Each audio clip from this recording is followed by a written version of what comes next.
Welcome back to our IED MASTERBRAND podcast. Today we are honored to introduce an alumnus to our program, Brand Strategy and Management. And today we have Marco Frugiuele. Marco was a former student here and now he works as a Global Strategy Director at Snack Content, which is a global data-driven content studio. I'm your host, Colin.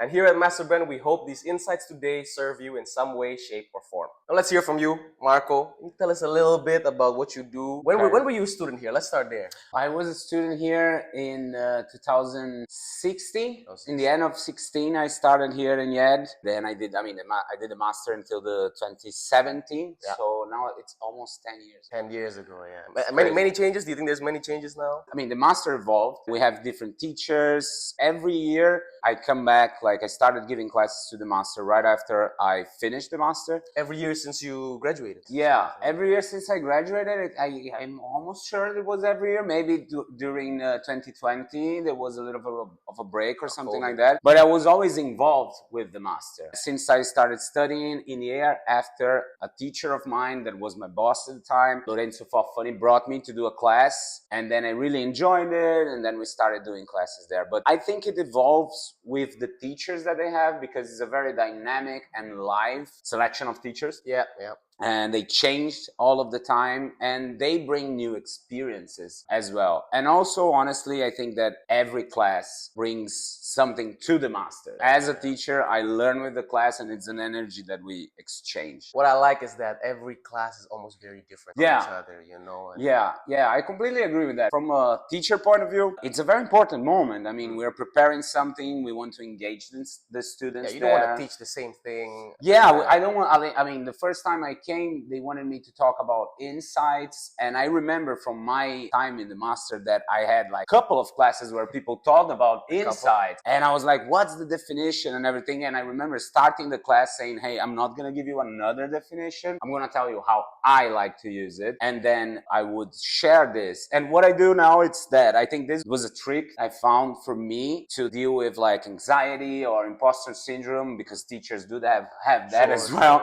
To not think about the fact that I'm coming with the truth, but I'm coming with my way of doing stuff. Or your perspective. I guess that's I like that. And I like that most teachers kind of have this as well. It's very important. Because we're here not to just learn the topics, we're here to learn the experiences as well. Yes. I think it makes a lot of sense. You mentioned before that you had a boss, Lorenzo. Yeah. Right? Was this at Snack Content? Was that where you started? No. I came from Brazil. Then I came here and I started my career in Italy through IED. So the first thing I did was I did the master. During the master, one of the things that I loved about it, one of the reasons why I chose IED was the fact that it had teachers that were working in the market. So I wanted to learn and be close to them. And I remember when I had a class with Lorenzo Del Bianco and Livio Basoli from Dude, an independent agency from Milan that now is in London as well.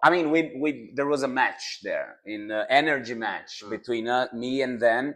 They're fun, Yeah, they're great friends. And then we started talking, and then I did an interview with Lorenzo Foffani, which is the head of strategy there. I started working in Dude, and then he told me to come back. So it was not Snack. First job that I have here in Italy, officially in our market, was in Dude. Unofficially, it was in a bar. But that was through a network almost from IED, right? Completely. For me, this is something I really like to tell the students.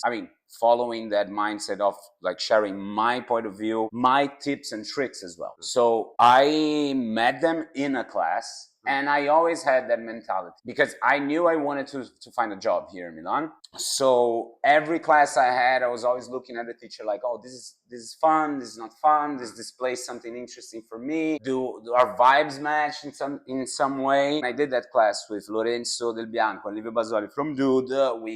There was that match. And then I started talking to them. And then in the class? During the class, when I saw that there was an interest from my end and also from them a little bit, I became the best student of the class in that moment. I started talking, I was interacting. And after the class, I did what I always did with someone that I was interested. So I went there and said, hey, do you want to grab a coffee? Let's do something. I want to show you this or that. And I then would invent something to show them. I think that IED gives us the opportunity to be in the same environment environment as people that are important for our careers, or to build a career, to rebuild your career. And then it's what you can do with it, you know. And but I do think that, for at least for me, no one told me like, oh, hey, you should go try to talk to the teachers and try to do that and this and that.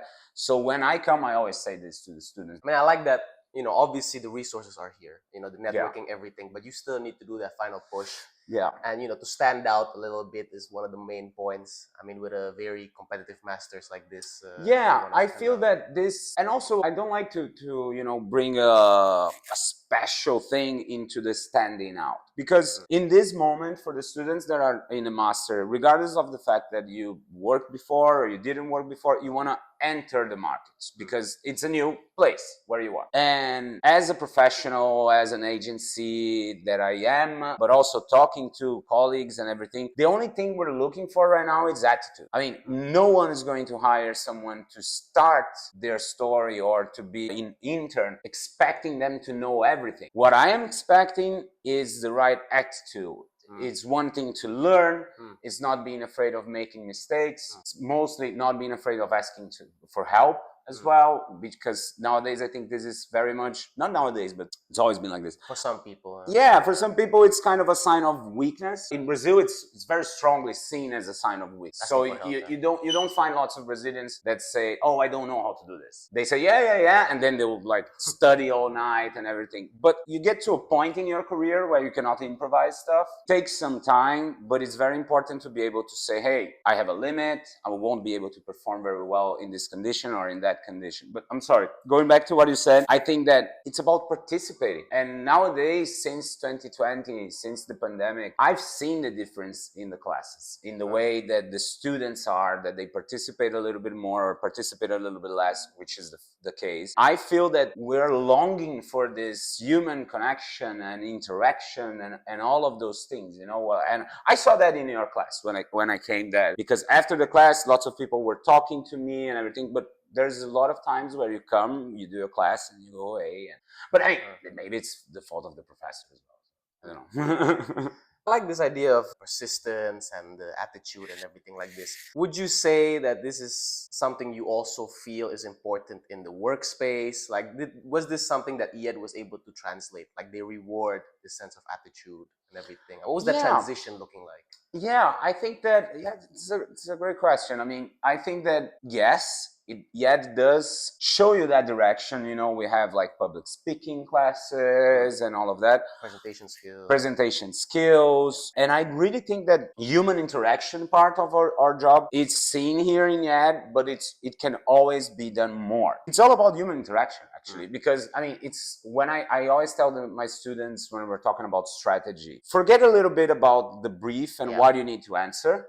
And think about the fact that you need to make the person you are talking to look good for their boss. This is human interaction. It has nothing to do with engagement, numbers, or whatever. You need to make a proposal, a creative proposal that first he will understand, and secondly, he will feel the ownership to sell it within the company. Your strategy is to make your point of contact look good within his company. I don't think we should care a lot about like the credit of who did the idea, who thought about the strategy. I always tell them as well, like, you need to make the client think it was there, because then you will be able to sell it. You'll be able to have the ownership. It's not about the credit, it's about getting something done, you know? I think we do have that here in IED, public speaking, presentation skills and everything. But sometimes I think we are too preoccupied of doing things in a sophisticated way when we needed to do it more in a human way. You know, so you need to go back to the way you talk to your grandma, not to the latest strategy of Nike, you know, to be able to connect with, you know, we're talking about communication. So if someone doesn't understand what you're saying, it's not because they're stupid, it's because you said it in there. You should change the way you're saying. We also had a similar philosophy. We had an interview with Federico recently for product design and innovation. He also really emphasizes this sense of innovation. But yeah, it's only a few teachers that really focus on this. If you think about it, I guess it's kind of expected from an academic environment. They Yeah. care about the theory. But you're saying that in the professional, this stuff becomes a little bit more background and the communication of it all matters more. Yeah, I think so. Yesterday I did a creative proposal, creative strategy that it was very simple, not so many slides. Like for example, nowadays I see people saying, "Oh, I need 10 slides for this." Like it's not about the amount of slides. It's about sharing the story, and it's that phrase, happiness is only real when it's shared. Also our job, Otherwise, it's a few slides that you did it and only you and Photoshop saw it. I really do feel that sometimes we're too focused on the brief whilst we're not thinking about like, how is my client? What does he like? I always like to meet them because then I understand what analogies he will understand. If I mention a musical analogy, maybe you understand. If I talk about football, maybe you understand, So I always try to reach the human side to portray the strategy that I want. It's a little bit Machiavellic, but we can call it human. No, I mean, your strategy is only as good as how you communicate it, right? Yeah, Like, exactly. That's exactly the point. I feel that we should be less sophisticated and more human. Now let's go back to your time as a student. Was there something like a specific moment during your time here at IED that you realized this master's is the right one? Or maybe you would have preferred another master's or the university, was there something like a project, maybe like a project or something? First of all, like teachers, I really love meeting people. I see like nowadays my teachers from 10 years ago, I see them in the market, I meet them. It's our world, so it's amazing for the fact of the teachers. I think the class, although it's hard to think about that whilst you're living, but this master is amazing because it's one of the last opportunities we'll have to be in a big group with people that are kind of similar to us and having a little bit of less responsibilities, enjoying ourselves, because after this, you're going to work. So you're going to be in a room with 10 people that you have no idea where they come from, if they have the same interests. Like one is a programmer, the other one's a strategist or designer or whatever. And you need to pay the bills or you need to work and you have those things. So I think the vibe that we have here within the class was amazing. I really, really enjoyed the fact that we were very lateral. I remember before Design Week, we had 2 days of classes talking about art history, which was amazing because made me realize where I was. So that was very interesting. Also, we did a tour in the city during the Design Week. The projects were all good. We worked with Persol. It was very nice. We had a great feedback from them. It was very good. And for me too, that first project with Stock, it was really nice to work with something big. And that's when I realized like, okay, the network here is very big. Yes, I think that, going back a few steps, when I came from Brazil, I didn't came with many plans. I didn't know what I was going to do. I didn't know it. And at some point in this existential crisis of what am I doing here, I was kind of doubting Italy's power of like advertising and communication, creating my own crazy theories in my hand and say like, the products are so good in Italy. Why do they need to sell it? But it's completely wrong. When I arrived in Milan, I started to get in touch with that because I was in like a small town in the market. And when I got here, I felt that in the city. Like Milan, it's extremely cosmopolitan. It's very modern. It is one of the most important places for design. When you see the Design Week and you see it's way bigger than the fashion weeks, you say like, wow, what's happening here? So I think that IED in those classes that I mentioned gave me the sense of importance that Milan has and Italy has as well in the communication market. And I think that over the last years, we've been improving this and doing great stuff.